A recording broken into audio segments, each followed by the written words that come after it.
You are somebody that can sense great potential within you, but it's been really difficult for you to actually realize that potential due to all of these distractions that you're encountering on a day-to-day basis. In those distractions, in those temptations, you've lost control of your life. And that could be a very, very, very scary situation. And I'm so happy that you clicked on this video because these are 5 practical tips that you can immediately implement that can help you start to regain control of that so that you can be headed towards a direction in life that you actually want for yourself. My name is Jun Yu. If you're new to the channel, welcome. If you're returning, welcome back. In today's digital era, man, is it really, really difficult to have a healthy mind, to have a healthy brain, to be able to focus on the things that we should be focused on, that we want to focus on. And so I know that this is a serious problem, and I'm happy that I can make this video that can hopefully guide you in the right direction. Of course, if you have any questions throughout the video or at the end of the video, please leave them in the comments below. I'd love to talk to you there. Give this video a thumbs up,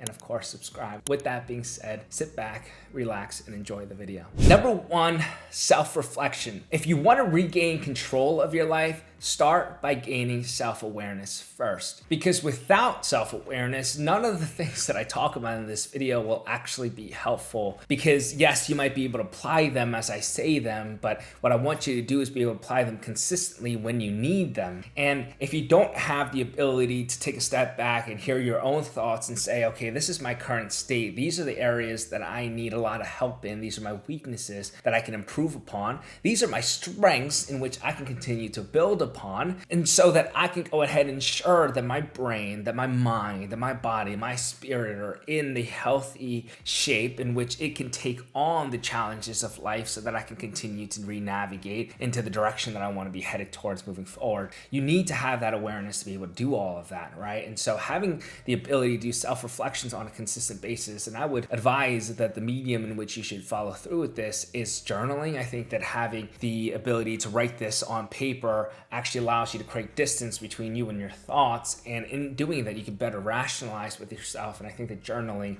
is really a great way to gain self-awareness. And I think that if you really want to take on this challenge to its maximum capacity, you can really ask yourself a lot of these hard-hitting questions when you are going through the intentional period of self-reflecting, right? Actually ask yourself, hey June, is this what I want to be doing? Right? Am I doing the things that I need to be doing? And if I'm not, can I call myself out on it so that I can have that awareness so that I'm able to go ahead and ensure that I can make the changes necessary to, again, continuously pursue the direction in life that I want to be pursuing. Number 2, the volume game. I want to introduce to you the concept that I've been implementing for the last 5 years as I've embarked in the self-improvement journey, and it's been beneficial in every aspect of my life, and I know that it can be beneficial for you as well. You see, the idea of the volume game is to combat probably the biggest hindrance, biggest chain, biggest limitation that we put onto ourselves en route to all of our biggest dreams and goals and aspirations, right? And it's this idea of being a perfectionist. That's a big reason in which a lot of us procrastinate in the first place. You see, we're so obsessed with making our work so high quality, high caliber before ever disclosing it to the public because we're afraid of the judgment from others, right? We're afraid that we're going to be handed back embarrassment or shame because the work that we have produced isn't to the best quality that we could produce it as. We take a ton of time trying to perfect something, but in reality, what's happening? Well, 2 things. 1, it doesn't allow us to actually get the work out there, and that means that we're not able to learn from the experiences. We're not able to learn from the failures or the successes of that type of work that we've produced. But number 2, it also makes it extremely overwhelming and creates this initial friction whenever we're starting any type of project in our lives, because we have this thought in our minds that it needs to be perfect before we even ever started. And so what happens is we're constantly trying to think, oh my goodness, these are some of these artificial complexities that I do not want to go ahead and try to overcome, because I know what it takes in terms of the effort, the time, and the care to make something what I call high quality or perfect. And so we don't even start the project at all. But what I'm trying to tell you right now is that the volume game is embodying the idea that we are going to only learn from our failures. We're only going to learn when we put ourselves out there. We're only going to to learn when we're okay with letting go of perfectionism. And I say the words volume game every time that I encounter probably a new task, but also a great example of this was recently when I'm mentoring some of my friends as they're going ahead and applying for jobs now. And I tell them, hey, it's a volume game. I don't care what degree that you have. I don't care what type of experiences that you've had. You could be the best candidate ever, but you have to understand the market is extremely competitive right now. So the volume game is you applying to as many positions as possible, is doing as many interviews as possible,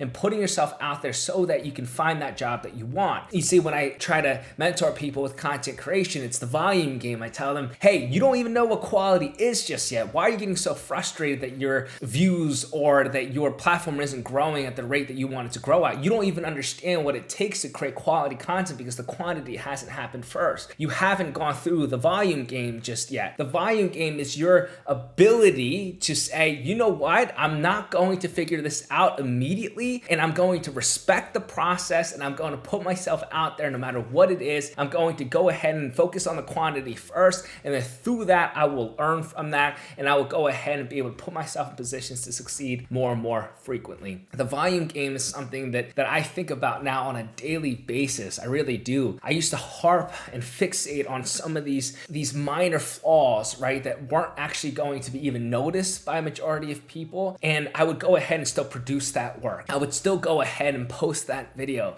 I would still go ahead and apply for that internship. I would still go ahead and start that new project because I know that it's in that experience that I'll be learning, and I'm not afraid of failing anymore. And so I think the volume game is something that you should also implement, and you'll see how it can be transformative because you won't hesitate no longer when you are facing these types of challenges in your life. And when you go through them, you're going to realize, man, I'm actually getting really good at these things because I'm not afraid of failing. I'm not afraid of putting in the volume. Boxing is a great example of this right now. A few months ago when I first started, I looked like a giraffe that was barely learning how to walk, but now I'm starting to understand it and starting to put some combos together, and I look a little bit better, right? It's because I wasn't afraid to look stupid in the beginning. It's the idea of volume game. I knew that I could put in a lot more hours. I knew that I could continue to train on a consistent basis, and through that volume, I was going to be able to learn quality, and through that quality, now I'm starting to gain a little bit of confidence. And so I hope that starts to make a little bit of sense. The volume game is a concept that I think that you can implement too. Number 3, revamp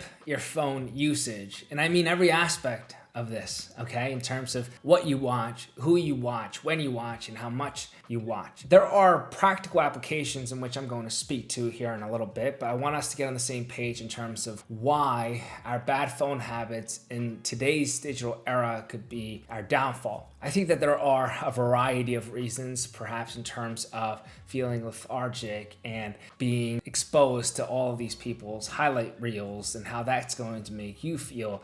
But I think that those are a little bit more obvious and spoken about. But I think this one is just as important. And the idea is our brain's ability to hold information has a limit. And when you're filling the brain with, in today's era, with such an abundance of inputs of visual and auditory stimuli, whether it be from meaningless content, irrelevant content, or negative content, it takes up space in our brains. It doesn't leave any space for us to be generating thoughts of our own. You can see this happen a lot where people will lead lives. They will manifest lives that aren't actually ones that are fulfilling to them, but it was put onto them as expectations of other people or from other people, and that could be a very dangerous way to live, an unfulfilling way to live, and I don't want that to be where you find yourself. So there's so many unhealthy repercussions to having bad habits with your phone, and it's important to emphasize that phones aren't inherently bad. When you can be intentional about its usage, then there are great ways to utilize your phones. Let's talk about these practical applications that you can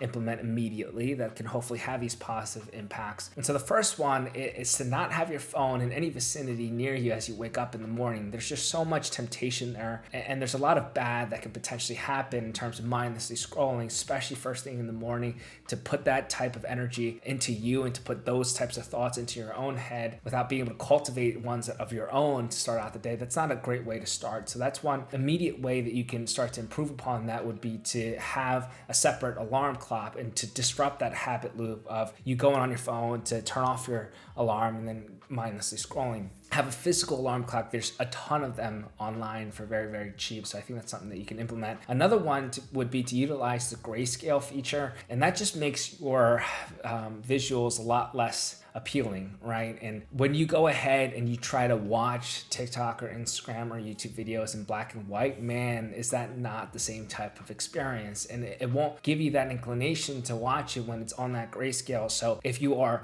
in the midst of a really focused bout, an important bout, if you need your phone around you for whatever reason, would be to put that phone on grayscale so that you don't have that inclination to utilize it as much as you would otherwise. Another great implementation would be to create additional friction by hiding your most used apps. When I say hiding, I mean create folders for them and to make them in a way that's not so accessible, right? Especially that bottom bar, like you shouldn't be putting your most used apps there because yes, it's convenient, but it's convenient not in a good way, right? It makes you have such little friction to get to those apps and then find yourself in this black hole of consuming content mindlessly, and that's not where you want to be. So by creating these additional frictions, by having to go through folders, having to find those apps, you might find yourself in the midst of it saying, oh wait, this is a cue for me to stop this, to disrupt that habit. Or even if you do watch the content, you're not necessarily going to be as inclined to do it again because of those additional frictions that you don't want to put yourself through. Another great implementation would be to create these phone-free zones or phone-free stations. And I've done this for me because I found that it's worked tremendously in the sense where I know how important that contextual environmental cues are to our focus. And for me at this desk,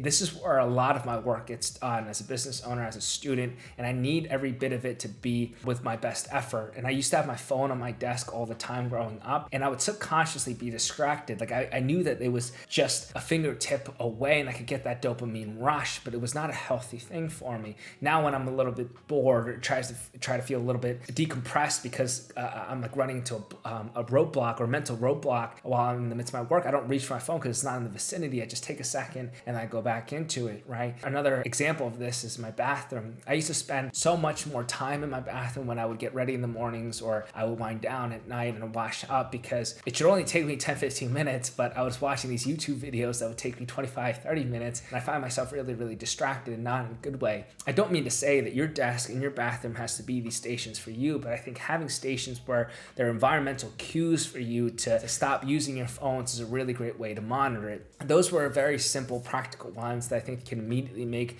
a positive benefit. I would love to make a longer video on all of these things and a lot more that I currently implement if that's of interest. So leave your thoughts in the comments below. But the idea of revamping your phone usage, I think, is an imperative step for you to take. Number 4, taking 100% accountability. Look, I understand very well, actually, that your current situation wasn't because of just you and your actions, right? Especially if you're younger, especially if this was a familial occurrence, especially if this is how you were brought up, there's a lot of fingers to blame. And it's very much the case that it wasn't your fault at all that you are currently here. But you have to understand that nobody's coming to save you from here on out. That yes, this was your past, but hey, this is where I want to go. And a future that I want for myself looks like this. And this is the steps that I got to take to get there. That is in your control. You see, when you can start to flip perspective from pointing fingers at everyone else and saying it's X, Y, and Z's fault for my current situation to looking internally and saying, yes, I know that there is fault to share and I know that there's blame that can go around, but where internally can I change? What can I do so that this failure that I'm experiencing doesn't necessarily have to always be me? How can I start to change my approach so that I can have a different outcome? Look, I came up from a family that had so many hardships that you couldn't, it's hard for me to try to explain, right? In terms of financial problems, in terms of relationship problems, in terms of bad decisions that are happening over and over and over and over and over and over again, in terms of seeing mental health issues, in terms of seeing, and I would see all of these things and I would utilize these as subconscious justifications for my poor decisions, right? And so when I was making poor financial decisions, when I was being bad in my relationships, I looked at my upbringing and said, you know what? That's what I grew up in, so it's okay that I'm like that, but in reality, it's not okay. because I don't want to be like that, and I don't have to be like that. And the moment that I flipped that perspective and I continuously started taking 100% ownership of my current situation consistently, that's when 5 years, 6 years later, I'm in a position in which, yeah, I paid off my entire family's debt. Like, I paid off all my student loans. I am now a Dean's List biomedical engineering student, getting both my bachelor's and master's at the same time with a neuroengineering concentration. Yeah, I have a 7-figure business. Like these are all things that I could have never imagined was a possibility before, when I had this victim mindset, when I started to think that only people that were grown up with all of these luxuries that could be successful, when in reality, my poor mindset is what kept me there. And I know that this is something that's really, really hard to try and teach somebody with just a few minute long video, but understanding that everything requires accountability is such an important frame of mind. And I'm telling you, although it might be a challenge, once you can embrace it, man, does your life become so freeing, because nothing is limiting you anymore. So take 100% accountability. Number 5, setting boundaries. And this is particularly important for my people pleasers out there. And I used to be way worse at this growing up. You see, I used to think that constantly putting other people ahead of me was my way of showcasing love, when in reality, all that was doing was hurting me and my capacity to help others. A great analogy to consider is how a lifeguard is trained. You see, a lifeguard, as they approach the person in danger, has to ensure that that person won't pose another danger onto himself or herself, because that's a lose-lose situation. If that person drowning in a state of frantic constantly is waving their hands about, and then when the lifeguard comes in contact with them, that the person drowning is choking them or trying to hold on to them to the point that they're drowning them as well, again, it's a lose-lose situation. The lifeguard is actually taught to then create space and try to calm the other person down before helping them. Why? Because a lifeguard can't help them unless that lifeguard helps himself first. And I think that applies to our lives. And I've seen this happen in so many instances, being a people pleaser, especially even in my own family, right? Because I come from an immigrant family with parents that don't speak English very well, I was the person that had to do a lot of this in terms of creating appointments, in terms of going to the material shop for my dad's contracting company, in terms of speaking to clients. And constantly I would get these phone calls that went along the lines of, hey, June, can you do X, Y, and Z? And because I wanted to help with them, I would set aside the things that I need to do in front of me, and I would get distracted and I would do that for them because I love them. But when that would constantly happen, there was no boundary created that would continuously start to amplify in how many times it was happening. And then it just became such a lose-lose situation, because then I got very frustrated at my dad, and that's not what I wanted to do. So I had to speak to him, I had to communicate to him, and I had to create this healthy boundary where I would say, I'm more than happy to help you, but let's create a certain day and a certain amount of hours in which I can do that all at once. And so for a while, we used to do Thursday nights where I would do a lot of this stuff for him.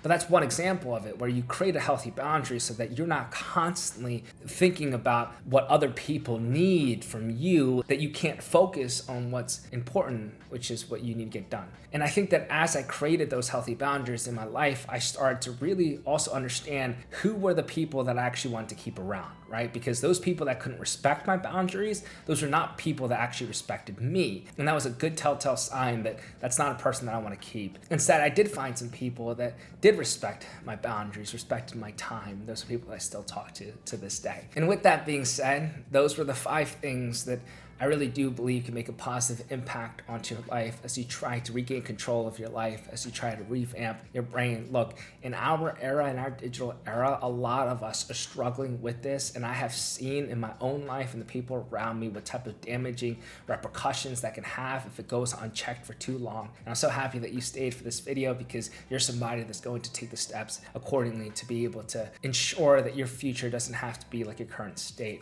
I would love to speak to you guys in the comments. If you have any questions, if I missed anything, let's have that conversation there. Of course, give this video a thumbs up and subscribe. With that all being said, please take care, and I'll see you guys in the next one.